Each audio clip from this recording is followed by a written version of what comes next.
High court نے بانی P T I Imran Khan کے خلاف درج مقدمات میں عبوری ضمانت کی استدعا خارج کر دی۔ لاہور ہائی کورٹ میں بانی P T I Imran Khan کے خلاف درج مقدمات کی تفصیلات کے لیے دائر درخواست پر سماعت ہوئی۔ عمران خان کی بہن نورین نیازی کی درخواست پر سماعت جسٹس فاروق حیدر نے کی۔ درخواست گزار کے وکیل نے موقف اختیار کیا کہ بانی پی ٹی آئی کو تمام مقدمات میں عبوری ضمانت فراہم کی جائے۔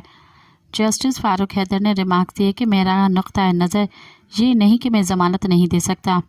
میرے نزدیک ملزم کا ضمانت قبل از گرفتاری میں عدالت کے روبرو پیش ہونا ضروری ہے۔ اگر مقدمات چھپائے گئے ہوئے ہیں تو متعلقہ ڈی پی او کے خلاف توہین عدالت کی کارروائی کریں گے۔ دوران سماعت محکمہ داخلہ پنجاب اور وفاقی حکومت کی جانب سے بانی P T I Imran Khan پر مقدمات کی رپورٹس عدالت میں پیش کی گئی۔ مزید خبرن